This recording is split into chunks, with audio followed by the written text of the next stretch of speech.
Assalamualaikum warahmatullahi wabarakatuh. Perkenalkan, nama saya Binti Soimonah. Saya sebagai guru di SD Negeri 2 Getas dan sekaligus mahasiswa PPG dalam jabatan kategori 1 tahun 2022 dari LPTK Universitas Jember. Saya akan melaksanakan praktek rencana pembelajaran aksi yang pertama. Saya menggunakan model pembelajaran problem-based learning. Selamat menyaksikan. Selamat pagi anak-anak. Pagi, Ibu. Sebelum kita mulai pelajaran pada hari ini, marilah kita berdoa. Silakan ketua kelas untuk maju ke depan memimpin berdoa. Siap, berdoa mulai. Pancasila. Satu ketuhanan yang Maha Esa. Menyanyikan lagu Garuda Pancasila. Garuda Pancasila, akulah pendukungmu. PPK. Religius, nasionalis, mandiri, gotong royong, integritas. Salam PPK. Salam cerdas, berkarakter, menyenangkan, luar biasa, hebat. Bagaimana kabarnya hari ini? Alhamdulillah, luar biasa. Allahu Akbar. Yes. Hari ini siapa yang tidak masuk? Masuk semua, Bu. Alhamdulillah masuk semua. Oke. Ini sebelum kita memulai pelajaran, coba anak-anak perhatikan gambar berikut ini.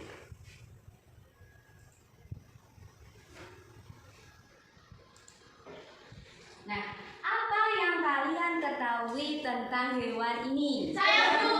Angel. Bebek. Iya, ini adalah gambar hewan bebek.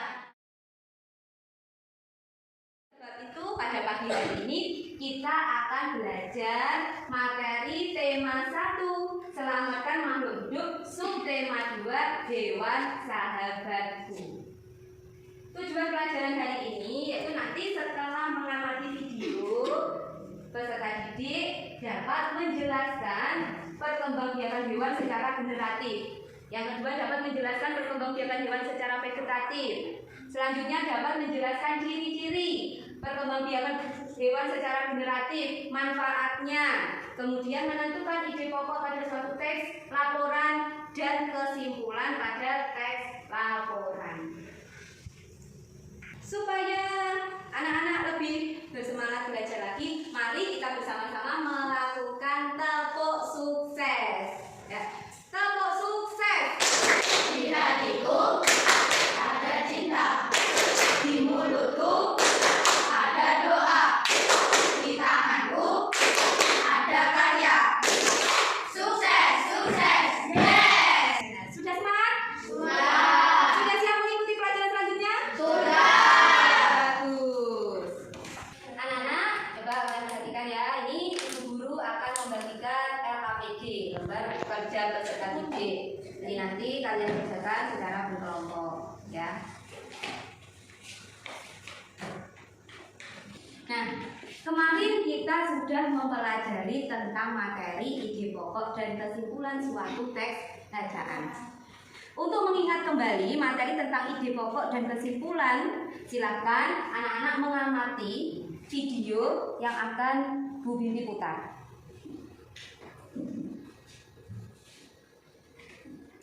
Yang kemarin, yaitu ide pokok dan kesimpulan. Ide pokok yaitu inti dari kalimat utama. Dari tayangan video tadi, apa yang kalian ketahui tentang ide pokok? Kalimat utama. Kalimat utama. Yang lain? Gagasan pokok. Gagasan. Oke, kita akan membahasnya. Ide pokok yaitu inti dari kalimat utama. Ide pokok biasanya terletak pada kalimat utama. Bisa terletak di awal paragraf ataupun di akhir paragraf. Kesimpulan itu adalah intisar akhir dari suatu teks atau rangkuman. Jadi untuk lebih memahami tentang ide pokok dan kesimpulan, silahkan anak-anak menyimak video yang akan Bu Guru putar. Kemudian dengarkan dan catatlah hal-hal penting yang terdapat dalam video. Setelah itu nanti kalian diskusikan dengan kelompok kalian masing-masing dan ditulis pada LKPD 1. Telur bebek bagus untuk kesehatan tubuh kita. Paragraf kedua. Bebek senang mencari makan di air.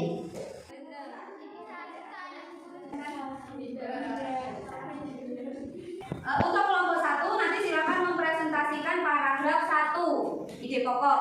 Untuk kelompok 2 nanti mempresentasikan ide pokok paragraf kedua. Dan untuk kelompok 3 nanti mempresentasikan tentang kesimpulan. Silakan untuk kelompok 1 mempresentasikan hasil diskusi bersama kelompoknya. Silakan siapa yang mewakili dari kelompok 1, silakan berdiri.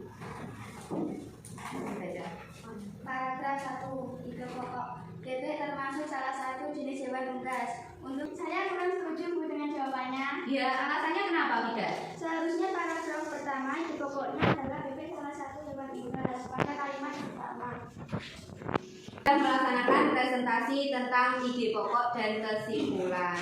Dari sini, adakah yang ditanyakan sebelum kita lanjutkan ke materi selanjutnya? Tidak. Sudah paham ya bagaimana cara menentukan ide pokok dan kesimpulan pada suatu teks laporan?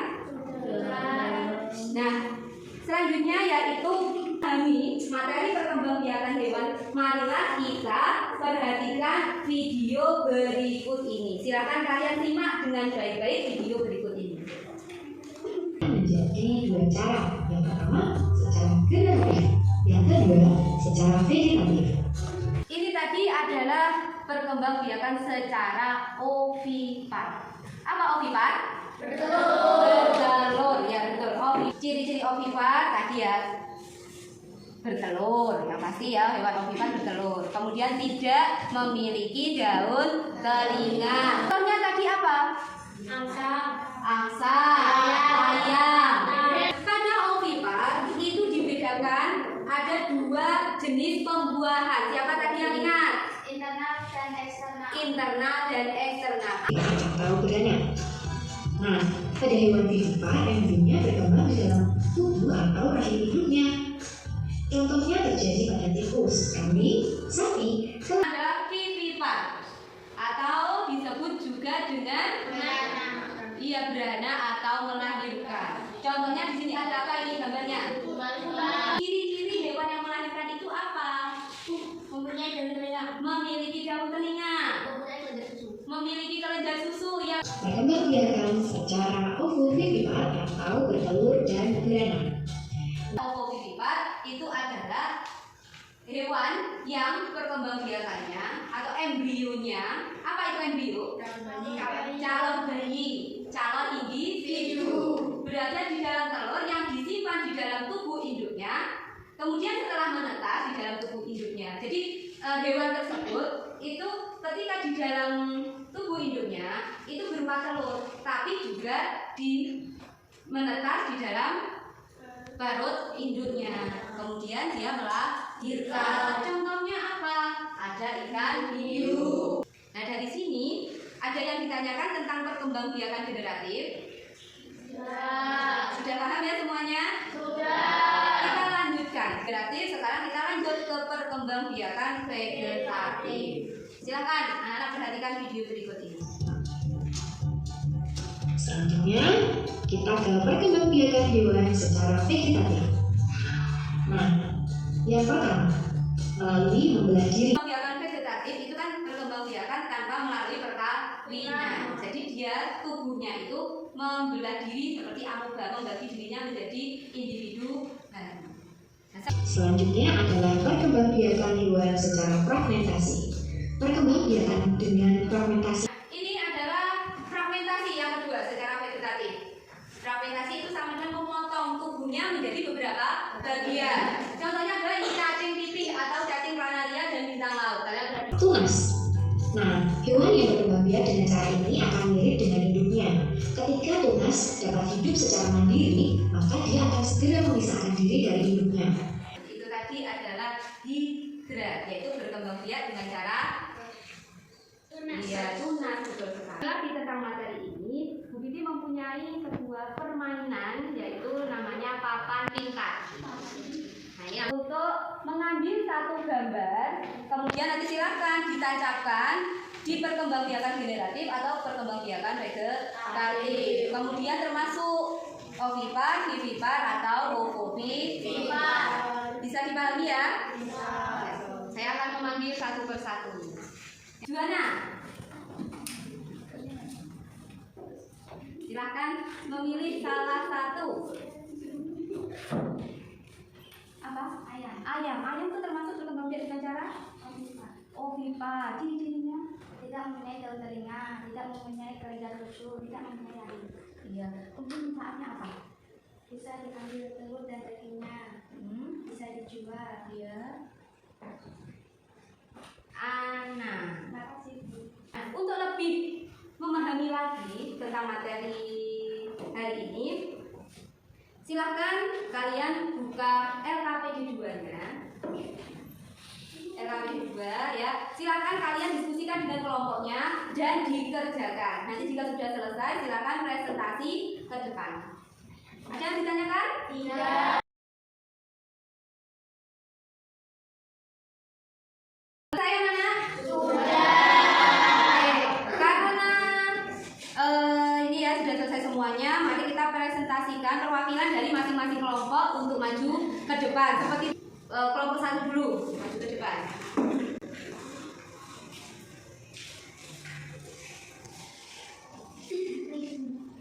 Generatif memiliki 3 jenis, yaitu ovipar. Silakan ditanggapi. Contoh hewan ovipar, ayam yang menambahkan hewannya, Ya, silakan. burung dan katak. Ya, oke. Beri tepuk tangan untuk kelompok satu. Untuk kegiatan selanjutnya, karena hari ini kita sudah mempelajari materi tentang apa saja. Iya, perkembangbiakan generatif dan vegetatif. Pertanyaan. Siapa yang bisa menjawab? Nomor 1. Sistem perkembangbiakan hewan dibagi menjadi 2 macam, yaitu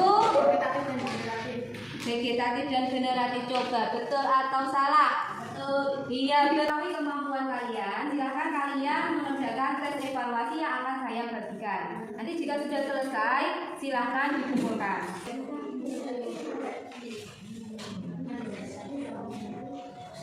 Silakan dikerjakan secara mandiri ya. Sudah selesai? Sudah. Silakan perwakilan dari masing-masing kelompok untuk mengumpulkan tugasnya.